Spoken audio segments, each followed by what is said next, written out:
Olá, paz do Senhor a todos, que todos estejam na graça de Deus, amém? Hoje nós vamos entrar aqui para dar continuidade à nossa leitura e hoje nós estamos entrando no livro de Isaías, no capítulo 39. Ontem nós entramos no capítulo 38, que falava sobre a doença de Ezequias, e hoje nós vamos falar sobre o engano de Ezequias, amém?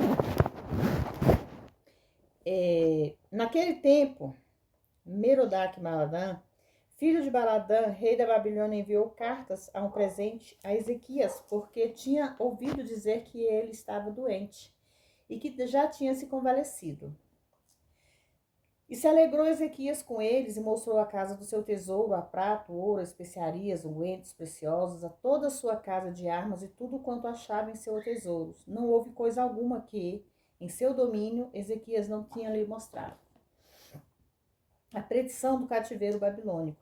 Então Isaías, o profeta, veio ao rei Ezequias e lhes disse: O que aqueles homens disseram e de onde vieram a ti? E diz Ezequias: De uma terra muito remota vieram a mim de Babilônia. E disse-lhe ele: O que viram em tua casa? E disse Ezequias: Viram tudo quanto há em minha casa, e nada em meus tesouros que não lhes tenha mostrado. Então disse Isaías a Ezequias: Ouve a palavra do Senhor dos Exércitos. Eis que virão dias em que tudo quanto houver em sua casa, como entesouraram teus pais até o dia de hoje, será levado para a Babilônia. Não ficará coisa alguma, disse o Senhor. E dos teus filhos, se procederem de ti e te gerares, tomarão para que sejam eunucos no palácio do rei da Babilônia. Então disse Ezequias a Isaías: Boa é a palavra do Senhor que dissestes. E disse mais: Por que haverá paz e verdade em meus dias? Irmãos, aqui nós vemos que Isaías, um verdadeiro e valente servo do Senhor, do Evangelho, ele não temia advertir mesmo os reis quanto à ira de Deus. Judá mais tarde foi levado para a Babilônia por causa da sua rejeição da lei. No capítulo 40, o Senhor, o Messias, virá. Consolai, consolai o meu povo, diz o vosso Deus. Falai com benignidade a Jerusalém e bradai-lhe que já se cumpriu o tempo da sua milícia, que a sua iniquidade está perdoada e que já recebeu da mão do Senhor em dobro por todos os teus pecados. Vós que clamam no deserto, preparai caminho do Senhor, endireitai o ermo, vereda ao seu Deus. Todo vale será exaltado e serão abatidos todos os montes na colina. E o que estão torcidos se endireitará, e o que áspero se aplanará. Toda a carne juntamente haverá, porque a boca do Senhor disse. Voz que diz, clama, e alguém disse que hei de clamar. Toda a carne é erva, e toda a sua glória como a flor do campo. Seca-se a erva e cai a flor, porque o Espírito do Senhor sopra nela. Certamente o povo é erva.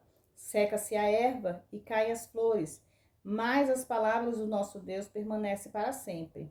Sobe em um monte alto, ó anunciador de boas novas a Sião. Levanta fortemente a sua voz, anunciando boas novas a Jerusalém. Levanta, não temas, disse a cidade de Judá. Eis que está o vosso Deus. Eis que o Senhor Deus virá com poder, o seu braço dominará, e eis que sua recompensa vem com ele, e o seu salário diante da sua face. Como o pastor apacentará o seu rebanho, e entre os seus braços recolherá os cordeiros, e os levará no seu regaço. Guiará mansamente as que amamentam. O poder e a majestade possantes do Senhor. Quem mediu as águas com seu punho e tomou a medida dos céus com o seu palmo? E recolheu uma medida ao pó da terra e pesou os montes com a balança e com peso as colinas? Quem guiou o Espírito do Senhor e que aconselhou e o ensinou? Com quem tomou ele conselho para que desse compreensão? Quem o instruiu na vereda do juízo e lhe ensinou a sabedoria e lhe mostrou o caminho do entendimento? Eis que as nações lhe são como as gotas de um balde e como o miúdo pó das balanças. Elas são consideradas, eis que ela lança as ilhas como a uma coisa pequeníssima. Nem o Líbano basta para o fogo, nem os seus animais para o holocausto. Todas as nações são como nada diante dele, e ele as considera menos do que nada. A quem, pois, fareis semelhante a Deus? Ou com que o comparareis? O artifício grava a imagem, e os novilhos a cobre de ouro, e a cadeias de prata funde para ela. O empobrecido, que não pode oferecer tanto, escolhe madeira que não se corrompe. Um artifício sábio busca para gravar uma imagem que se não pode mover. Acaso não sabes? Porventura não ouves? Não vos tem sido anunciado desde os princípios? Ou não atentares para os fundamentos da terra? Ele está assentado sobre o globo da terra, cujos moradores são para ele como gafanhotos, que estende os céus como uma cortina e os desenrola como uma tenda a habitar, que reduz os príncipes a nada e aos que governam a terra faz com que stormem coisa vã. E não serão plantados e não serão semeados com o trono, cortado não se arraigará na terra. Ele sopra sobre eles e secam-se em um tufão, como bragana os levará. A quem, pois, me farei semelhantes para lhes que seja igual? Diz o santo. Levantai ao alto os vossos olhos e vede. Quem criou essas coisas? Aquele que faz sair o seu exército de estrelas, todas bem contadas, as quais ele chama pelo nome, por ser ele grande em força e forte em poder. Nenhuma só vem a faltar. Porque, pois, dizes a Jacó, e falas tu, ó Israel, o meu caminho está encoberto ao Senhor, e ao meu direito passa despercebido ao meu Deus. Não sabes, não ouvistes que o Deus de eterno, o Senhor, o qual criou os limites da terra, não se cansa, nem se fadiga, não se pode enquadrinhar o seu entendimento. Ele dá forças ao cansado e multiplica as forças aos que não têm nenhuma. Os jovens cansarão e se fadigarão, os moços certamente cairão. Mas os que esperam no Senhor renovarão suas forças, subirão com asas como águias, correrão e não se cansarão, caminharão e não se fadigarão. Amém? A palavra esperar no hebraico é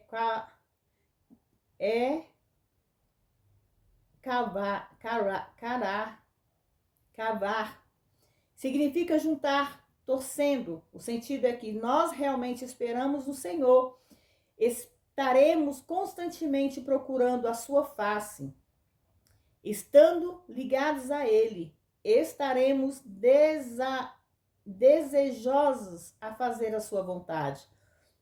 O Espírito Santo usa águias como exemplo. As águias não ficam eternamente jovens, mas de fato, periodicamente suas asas ganham um brilho que dá a elas uma aparência de juventude perpétua. Essa é a intenção aqui.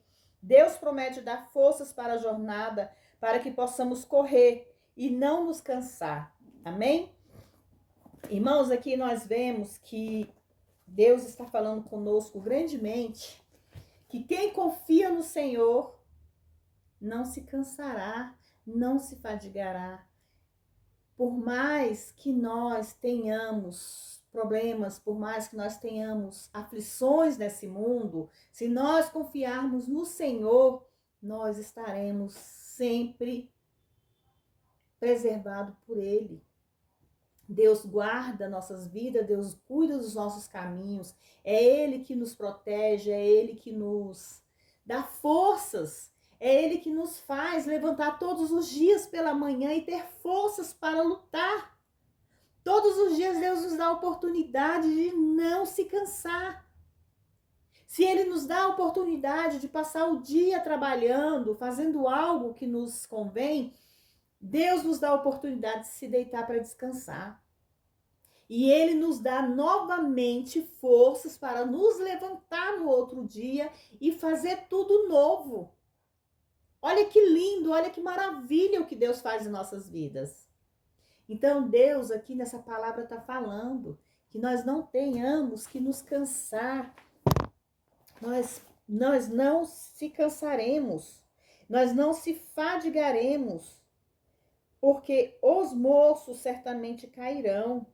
Isso tem uma referência ao fato de que até os homens mais vigorosos e poderosos desfalecem sob suficiente opressão e por fim cairão. A força do homem é extremamente limitada, irmãos. Em geral, irmãos, tá? Eu não estou falando o homem em si, o ser humano.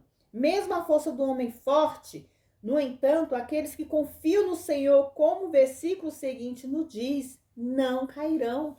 Se nós confiarmos em Deus, se nós confiarmos no nosso Jesus Cristo, nós não cairemos. Nós não cairemos em cilada, nós não cairemos em armadilhas. O que significa cairão, irmãos? Nós não adoecemos, nós não ficamos aflitos, nós não passamos por enfermidade, porque nós vamos confiar em Deus e Deus vai estar nos cuidando, Deus vai estar nos tratando. Irmãos, nós vemos todos os dias nas redes sociais quantas pessoas estão sendo perseguidas por levar a palavra de Deus, quantas pessoas estão sendo mortas por não negar a Deus, não negar a Jesus. E quem somos nós? Será que nós temos essa confiança? Será que nós conseguimos, irmãos, chegar ao ponto de não negar a Deus no momento da aflição? E é isso que Deus quer de nós, irmãos, que nós não negamos a Ele. Que nós possamos levar a palavra, que nós possamos alcançar mais e mais pessoas, que sinta vontade de ouvir a palavra de Deus, que sinta vontade de ouvir a leitura bíblica, irmãos. Muitos não têm tempo de parar, muitos não têm tempo de pegar a Bíblia e ler, ou talvez até ir num templo, assistir um culto, mas aqui nós estamos fazendo uma leitura bíblica para aqueles que podem, pelo menos ligar a sua TV e ouvir. Fica ouvindo, o pouco que você ouve é bênção. Porque a fé vem pelo ouvir, irmãos, não é nem tanto pelo falar. Na Bíblia diz, nossa fé vem pelo ouvir. Tanto é que muitas vezes quando a gente ouvimos a palavra do Senhor, nós se sentimos abençoados. Então que nós possamos ouvir a palavra de Deus e acreditar que Deus tudo pode fazer em nossas vidas, amém? Compartilhe, se inscreva no canal, me ajudando. Fiquem todos na paz do Senhor, que Deus abençoe a vida de cada um de vocês, que Deus possa levar a bênção na vida de vocês, que vocês possam buscar mais por eles, ouvir mais a palavra de Deus, porque é isso que Deus quer de nós, que nós aprendamos mais dele, que nós conhecemos mais esse Deus, para que nós possamos amar, honrar e respeitar e louvar a Deus todos os dias.